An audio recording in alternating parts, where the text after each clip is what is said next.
Orcas Public Library again, and I'm back for story time. And today I have a new book, not even covered yet, a really good one I hope you're gonna like, and it's called The Impossible Mountain. And it's written by David Soman. There we go. Let's see if you like it just like I like it.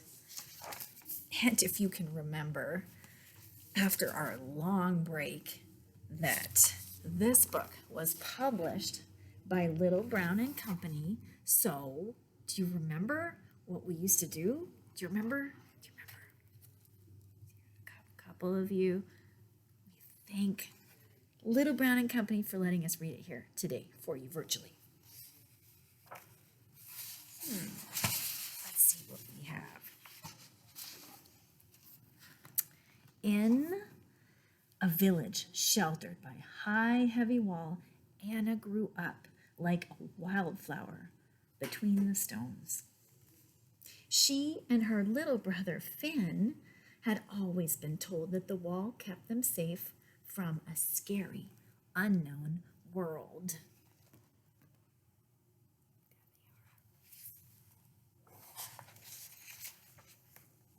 So Anne and Finn spent their days exploring the village, but the world was small inside a circle of stone.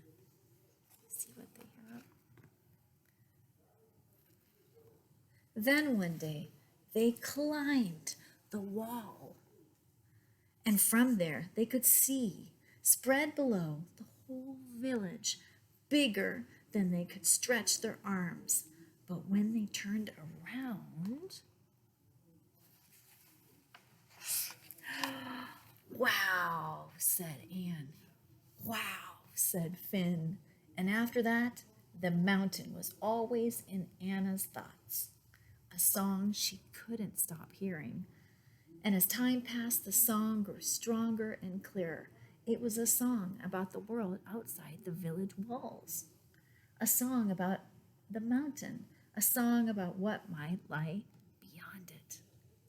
And Anna heard it, and then she plainly knew, she had to climb the mountain.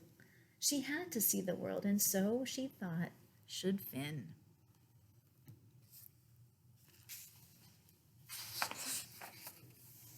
And as she packed for the journey, she told Finn, "You're coming with me." "Where?" he asked. "To climb the mountain," answered Anna. "To the top?" he asked. Excited. "To the top," she said. And so Finn packed too. And as they walked to the village gate, a crowd gathered. The blacksmith said, "Climbing the mountain is impossible.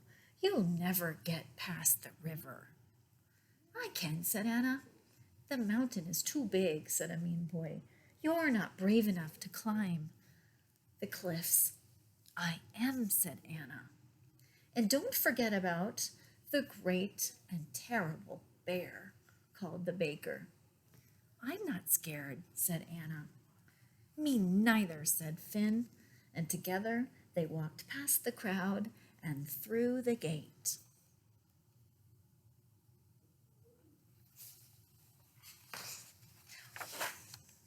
And soon they felt as if they had been swallowed by the woods.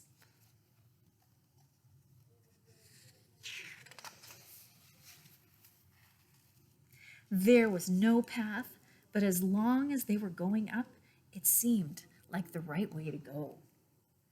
They heard the falls before they saw them.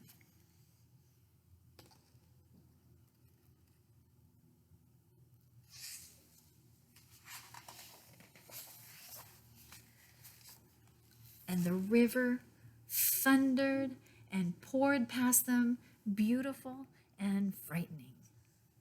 They couldn't cross here, thought Anna, but if they followed along the bank,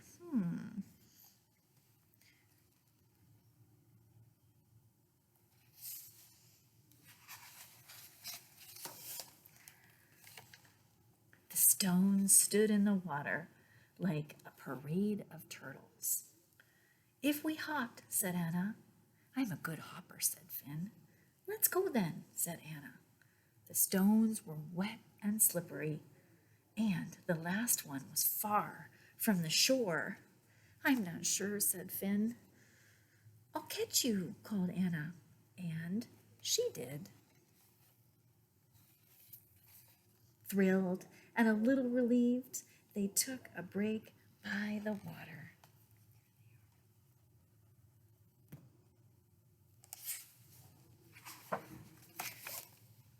Moving like smoke between the trees, the wolves surprised them. No one had said anything about wolves. Phew.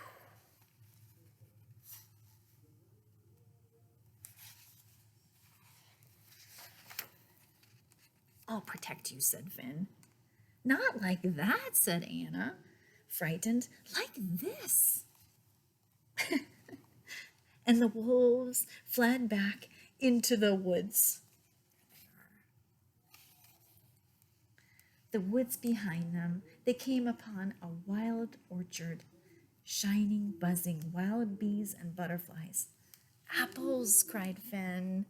"Apples," agreed Anna, eating some and collecting more for later.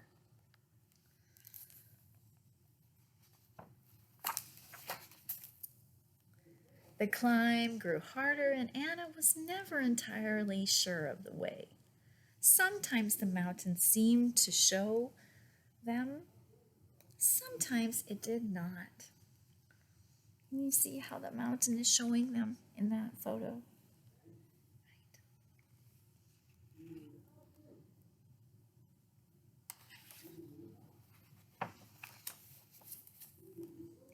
"I can't climb this," said Anna. "Me neither," said Finn, looking over his shoulder. "Should we go back?" "No," said Anna. "There must be some way." The mountain goat seemed to be standing on the cliff's face. Impossible. But then Anna saw the trail, so thin it looked like it was scratched into the mountainside. "This is the way, Finn," she cried. "This, see? Can you see it?"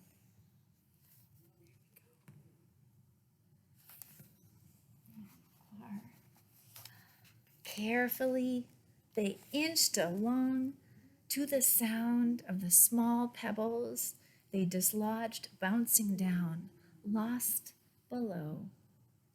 "Thank you, Mr. Goat," said Finn as he bounded away. "This must be the top." But it wasn't. Finn looked at Anna, a question. "Let's keep going," said Anna.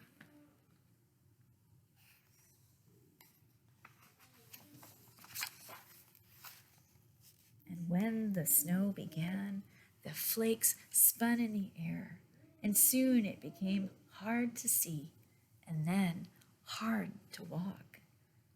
Anna was getting very tired and cold when, through the snow, she saw a slight darkness ahead of them. A cave. Shivering, Anna built a little fire and made them cups of tea. It was only then that she saw they weren't alone.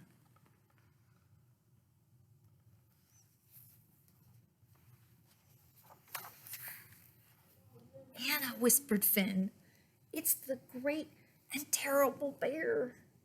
With shaking hands, Anna offered him an apple she had saved.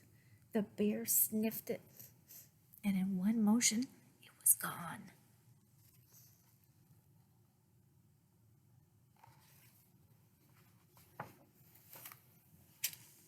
Then the bear circled them, lay down a large cozy curve, and before long was asleep.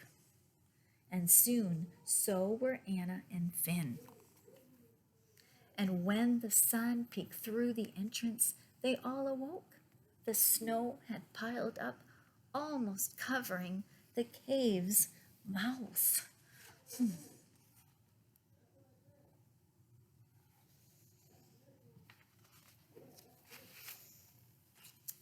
Giving a shake, the bear plowed easily through it like a ship through the sea. and led Anna and Finn through the field of snow. Small against a huge spine of the mountain, they climbed on. "I think we're near the top," said Anna. I like how the bear did that. But they weren't. There was more, always more. Anna stared. Maybe the mountain was too big. Maybe the villagers had been right. Maybe she couldn't get to the top. Maybe it was impossible. Maybe. Anna looked at Finn, and he smiled at her an answer. "To the top," said Anna. "To the top," cheered Finn. There they are. And then at the next rise, like a gift, Anna looked down and saw her village far, far below. It was so small, she felt she could hold the whole thing in her cupped hands.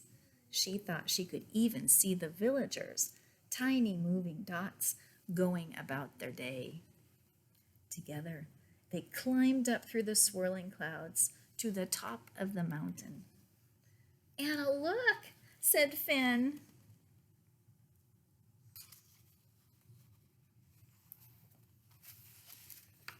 The world was full of mountains, all of them waiting to be climbed.